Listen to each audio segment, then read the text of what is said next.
Assalamualaikum warahmatullahi wabarakatuh. Alhamdulillahilladzi nasta'inuhu wa nastaghfiruh wa na'udzu billahi min syururi anfusina wa min sayyiati a'malina. Man yahdihillahu fala mudhillalah wa man yudlilhu fala hadiyalah. Asyhadu an la ilaha illallah wahdahu la syarika lah wa asyhadu anna Muhammadan abduhu wa rasuluh. Allahumma shalli wa sallim wa barik ala sayyidina wa maulana Muhammad wa ala alihi wa sahbihi wa sallam. A'udzu billahi minasy syaithanir rajim. Bismillahirrahmanirrahim. Allahu nurus samawati wal ard. Masalu nurihi kamishkatin fiha misbah. Al-misbahu fi zuzazatin. Az-zuzazatu ka'annaha kawkabun durriyyun yuqadu min syajaratin mubarakah zaitunatin la syarqiyatin wala gharbiyah yakadu zaituha yudhi walau lam tamsassu nar nurun ala nur yahdillahu linurihi man yasha wa yadribullahu al-amsala linnas wallahu bikulli syai'in alim. Wa qala Nabi sallallahu alaihi wasallam, ana wa kafilul yatim hakadha wa farraja bainahuma as-sababa wal usqa. Al-hadis. Saudara kaum muslimin muslimat yang hadir pada hari ini, semoga Allah muliakan dan selalu mendapat taufik dan hidayah. Saudara hadirin kaum muslimin rahimakumullah. Islam adalah sebuah agama ilahiyah, agama yang datang dari Tuhan, agama yang membawa keselamatan, agama yang dibawa oleh panutan umat manusia. Maka secara konseptual, komprehensif, dibutuhkan kesadaran bersama untuk mengikuti ajaran agama yang berasaskan tiga karakteristik. Itulah tiga dasar asasi yang perlu diyakini oleh kita semua, dan itu bernama rukun iman. Pembuktiannya adalah rukun Islam. Jika itu semua menjadi amalan keseharian, maka sikap itu disebut etika dan estetika, dan sering kita sebut bernama akhlak. Muaranya adalah hati. Maka ujung tombak keyakinan menjadikan kesempatan pada acara ini diharapkan dapat pencerahan pemahaman Islam yang benar menurut dasar Al-Quran dan As-Sunnah. Konsep agama sesuai petunjuk yang dibawakan oleh baginda Rasulullah SAW. Satu ketika diriwayatkan oleh Umar bin Khattab radhiyallahu anhu qala, beliau bersabda, kunna ma'a Rasulillah sayyidul awwalin wal akhirin. Satu ketika aku sedang berkumpul dengan sayyidul awwalin wal akhirin. Tiba-tiba ada A'rabi, ada bangsa Arab, ada A'rabi yang memang melewat pada pertemuan itu. Beliau menghampirinya dan datang kepada baginda. Ya A'rabi, aish turid, mau kemana engkau? Jawaban bangsa Arab itu menjawab, ila ahli, saya ingin ketemu saudaraku dan keluarga. Halaka ilayya khairun? Anda ingin sukses hidup ini? Jawaban beliau, tashhad, bersaksilah, ikrarlah kalian, akui bahwa tidak pernah ada Tuhan selain Allah, dan engkau mengakui bahwa Muhammad adalah utusan Allah. Berdasarkan hadis itu pula lah, sebagai manusia yang beragama, kita semua yang hadir pada hari ini layak mengkaji, mempelajari, memahami sesuai dengan peradaban yang sebenarnya terjadi pada masa-masa dahulu. Maka ketika Allah belum menciptakan apapun dan keluarlah hadis laula kalamma khalaqtul aflaq, Allah tidak pernah menciptakan langit dan bumi, Allah tidak menciptakan matahari dan bulan, dan Allah tidak menciptakan surga dan neraka sebelum Allah menciptakan nur baginda Muhammad Rasulullah SAW.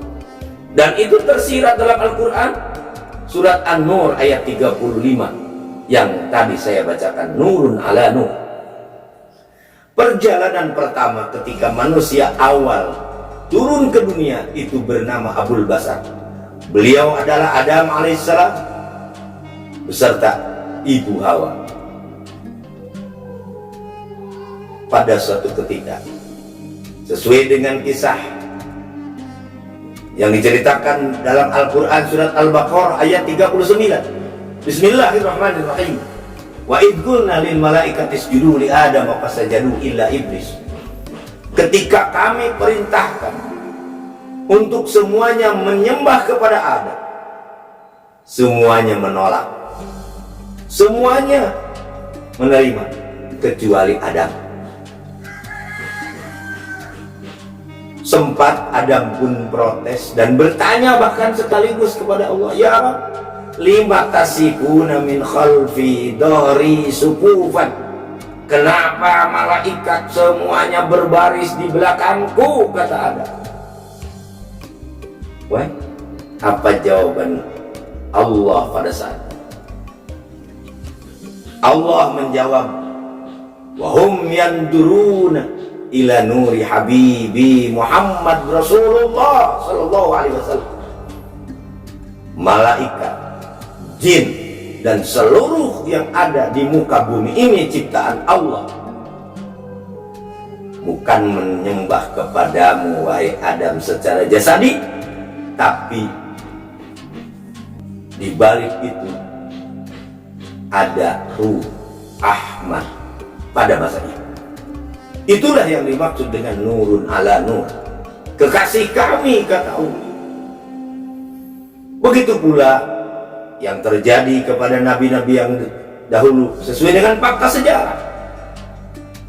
Ada Musa alaihissalam, nabi yang ketika kecil dibuang ke sungai Nil pada masa Raja Firaun.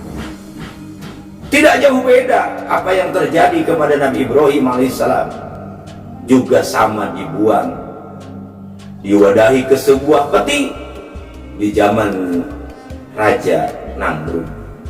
Baik Musa ataupun Ibrahim sama-sama dibuang, karena pada masa itu Fir'aun dan Raja Namrud punya aturan yang sama.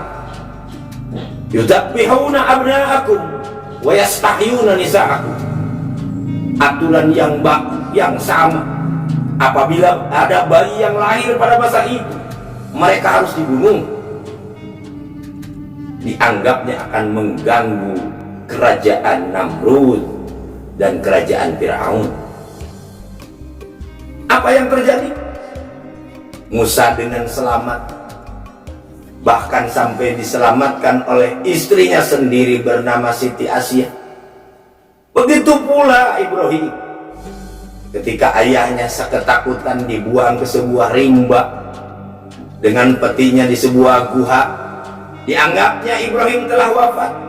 Dan ternyata kalau Ibrahim kecil di saat bayi mau menyusui, beliau mengenyot sebuah jarinya disitulah keluar man dan Ibrahim sampai dewasa. Begitu pula terjadi kepada Nabi Yunus alaihissalam, satu-satunya nabi yang paling muda diangkat oleh Allah. Beliau berusia 30 tahun. Apa yang terjadi? Hanya dua yang sukses dibawa oleh Nabi Yunus alaihissalam. Beliau bernama Tanuh dan Rubin. Itulah perjalanan Islam sampai terjadi khilafah. Bahkan ketika baginda Rasulullah SAW lahir 21 April 570 Masehi, setelah Isa alaihissalam kosong dari kenabian dan itu bernama zaman Paton. Dilanjutkan dengan baginda selama 23 tahun, dari tahun 570 sampai 633. Sebelum beliau mendapat risalah, beliau pun sering bermunajat di dalam gua yang disebut Gua Hira. 15 tahun perjuangan seorang Muhammad bin Abdullah yang pada saat itu belum jadi nabi, dibantu materinya oleh seorang janda kaya dan bernama Siti Khadijah. Pada saat itu, setelah beliau dinikah oleh baginda, 15 tahun tidak tanggung-tanggung baginda berkhormat, bermunajat, bertakorum di sebuah gua yang sunyi, senyap, jauh dari keramaian kota. Apa yang terjadi? Beliau diangkat oleh Allah menjadi Rasul pilihan. Begitu pula kelanjutan setelah beliau. Dilanjutkan dengan seorang Abu Bakar As-Siddiq, dan itu termasuk Khulafaur Rasyidin. Abu Bakar memimpin menjadi khilafah selama 2 tahun. Dilanjutkan dengan Utsman bin Affan. Dilanjutkan dengan Umar bin Khattab selama 10 tahun. Dan Utsman bin Affan selama 12 tahun. Terakhir khilafah itu dilanjutkan oleh seorang pemuda yang tampil ke depan, suaranya lantang, pandai bicara, ahli ilmu. Dialah Ali bin Abi Thalib. 39 tahun khilafah itu dilanjutkan dengan para sahabat, bahkan diteruskan dengan dinasti Umayyah selama 200 tahun, dan dilanjutkan oleh dinasti Abbasiyah selama 400 tahun. Genaplah sudah 600 tahun. Maka pada saat itu lahir tahun 1077 seseorang hamba Allah yang sangat mulia dan menjadi pelopor pertama, membuka tonggak sejarah baru dalam peradaban Islam. Ketika Islam masa jaya, sesuai dengan tatanan sosial pada masa itu di Jazirah Arab, maka lahirlah seorang insan pilihan bernama Tuan Syekh Abdul Qadir Jailani. Beliau bergelar banyak. 1, Sultanul Aulia, rajanya para wali. Qutbur Rabbani, itulah kuncinya, patoknya Rabbaniyah. Gausus Samadani, yang selalu dilindungi oleh Yang Maha Kuasa. Maka jangan kaget ketika seorang wali Allah bersabda, menyampaikan sebuah kalimat dikala yang lain menyatakan kum bi'idznillah, tapi Tuan Syekh Abdul Qadir Jailani menyatakan kum bi'idznillah. Ada apa di balik itu semua? Yang jelas beliau mengakbarkan Bismillahirrahmanirrahim yang terjadi ketika zaman Nabi Sulaiman. Innahu min Sulaiman wa innahu bismillahirrahmanirrahim. Anugerah bismillah, rahasianya didapat oleh Nabi Sulaiman, sehingga suara burung dipahami. Angin pun dipakai perjuangan sampai perjalanan yang 1 bulan bisa selesai dengan sekejap. Semua hewan bahasanya bisa dipaham. Itu semua atas dasar anugerah bismillah. Dan dilanjutkan anugerah bismillah sampai kepada Nabi pilihan, beliau bernama baginda Muhammad Rasulullah Sallallahu Alaihi Wasallam.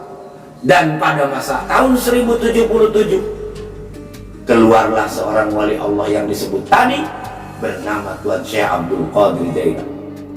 Perjalanan demi perjalanan, inilah waktunya yang tepat buat kita ketika dalam acara ini kita memperingati Hari Kemerdekaan Republik Indonesia yang telah diproklamirkan oleh beliau yang terhormat Syekh Haji Muhammad Soekarno.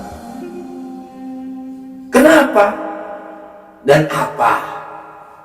Siapa sebetulnya beliau dan bagaimana perjuangan? Ketika 1077 di Indonesia masih belum ada kata Indonesia pada masa itu dan bernama Nusantara, antar nusa, antar pulau. Menurut fakta sejarah bahwa Indonesia menjadi negara, menjadi kesatuan di abad 12. Terus berlanjut, maka lahirlah yang disebut dengan Wali Songo, dan terakhir wali yang menjadi pilihan di Jawa Barat, beliau bernama Tuan Syekh Syarif Hidayatullah, Gunung Jati, Cirebon. Maka pantas sekaligus hari ini disahkannya dua orang hamba Allah, yang satu bergelar Bambang Hidayatullah, yang satu bergelar Syarif Hidayatullah, untuk mengabadikan perjuangan ini sebagai bentuk kesaksian kebenaran yang hakiki yang dibawa ketika lahirlah 1901 beliau bernama Soekarno. 1928 Soekarno dibuang ke Sukamiskin. Disitulah beliau bermunajat, dan disitulah keluar kata-kata dan nama Indonesia berdasarkan Sumpah Pemuda, berbangsa satu, bangsa Indonesia, dan berbahasa satu, bahasa Indonesia. 1945 terjadilah kemerdekaan Republik Indonesia. Pada saat itu beliau bermunajat, ya Rabb, dengan keinginan yang luhur dan cita-cita yang mulia seorang Soekarno, bagaimana nasib negara ini ke depan, tidak saja hanya menjadi bangsa dan umat yang dijadikan umat yang beriman dan bertakwa, sekaligus juga menjadi bangsa yang maju, bangsa yang mencapai derajat baldatun thayyibatun wa rabbun ghafur, subur makmur gemah ripah roh jinak. Tidak saja sejahtera di dalam negeri, bahkan menjadi negara terkaya di dunia. Sering juga istilah itu menjadi mercusuar dunia. Pada hari ini kita menghadiri sebuah acara, dan ini sebagai bentuk akbarnya mukjizat Al-Quran, karena Al-Quran tidak saja hanya sekedar jadi hudan atau petunjuk, tapi juga sekaligus jadi amalan keseharian. Sehingga beliau bermunajat Tuan Syekh agar mendapat anugerah dari Yang Maha Kuasa, dan alhamdulillah intinya beliau mendapat anugerah Bismillah, dan beliau mendapat anugerah Ruh Ahmad Muhammad. Itulah sebabnya kekayaan ketika zaman Nabi Sulaiman alaihissalam, kekayaan yang terjadi pada masa Rasulullah, dan itu bernama harta anfa, bernama harta ghanimah, rikas, ma'dan, hasil rampasan perang di Indonesia sekalipun, di antara raja-raja, semuanya diamanahkan kepada beliau Bung Karno, yang pada hari ini kita saksikan, kita hadiri, bahwa perlu diketahui oleh kita semua, tidak ada satupun di dunia ini yang bisa mencairkan harta amanah ini semua milik lillahi wa rasul, kecuali orang yang mendapat Ruh Ahmad Muhammad. Apa itu Ahmad? Dalam Al-Quran surat As-Saff ayat 6 menyebut ya'ti min ba'dismuhu Ahmad. Awalnya beliau bernama Ahmad, Karena sikap dan akhlaknya terpuji, satu pun tidak pernah ada cacat. Beliau disebut Muhammad. Saudara hadirin rahimakumullah. Itulah sebabnya di sini ditulis banner dan itu dijelaskan supaya mudah dipahami bahwa tidak pernah ada satupun di muka bumi ini yang bisa mencairkan harta lillahi war rasul kecuali orang yang mendapatkan ruh Ahmad Muhammad dan sekaligus mengakbarkan mukjizat Al-Quran, mendapat anugerah rahasia Bismillahirrahmanirrahim. Itulah Nabi Sulaiman dengan innahum min Sulaiman. Anugerah itulah yang didapat oleh beliau bukan. Hari ini waktu Nabi Sulaiman diakbarkan dengan harta kekayaan yang melimpah ruah, bahkan termasuk Ratu Bilqis. Zaman Baginda pun begitu, tapi tidak pernah digunakan. Beliau Bung Karno keburu wafat, dan insya Allah melalui santunan yatim piatu hari ini, harta amanah disahkan dan dapat digunakan. Manfaatnya adalah untuk kepentingan pembangunan pondok pesantren Asma'ani. Oleh karena itu wajar kalau kita bertanya-tanya, dan wajar kalau kita ingin memahami secara manusia. Anak yatimlah yang didahulukan. Kenapa yatim? Dan siapa mereka? Ara'aital ladzi yukadzibu biddin. Nilai yang segitu besar cukup sampai 1 miliar kurang 1 rupiah, dan perlu dipertanyakan kenapa sampai 1 rupiahnya dan di mana itu 1 rupiah. Tidak bakal jadi 1 miliar tanpa 1 rupiah. Dan kemana manfaat dan faedahnya agar bangsa ini menjadi negara yang baldatun thayyibatun wa rabbun ghafur? Maka Nabi menyatakan, tahukah kalian orang yang mendustakan agama? Fadzalikal ladzi yad'ul yatim. Siapa yatim? Nabi menyebut orang yang menanggung kehidupan anak yatim. Denganku nanti bisa bersama-sama di surga. Bahkan di hadis lain yang saya baca tadi, rumah yang paling hebat adalah sebuah bangunan di mana tempat itu ada anak yatim dan diperlakukan dengan baik. Bahkan sejelek-jeleknya bangunan, di situ ada anak yatim dan anak yatim itu diperlakukan tidak baik. Suatu ketika ada seorang sahabat Nabi datang kepada beliau, "Ya Rasulullah, hatiku menjadi keras. Innama asku, aku mengadu kepadamu." Beliau menjawab, "Atuhibbu antalina qalbak." Anda ingin hatimu agar lunak, lembut, lentur, timbul sebuah kesayangan terhadap sesama. Jawaban Nabi, awas, imsah ra'yal yatim wa at'imhu. Usaplah anak yatim, berikan makan anak yatim, perhatikan nasib mereka. Apa yang terjadi? Talin qalbak wa tudrik hajat. Hatimu akan menjadi lembut, kebutuhanmu akan terpenuhi.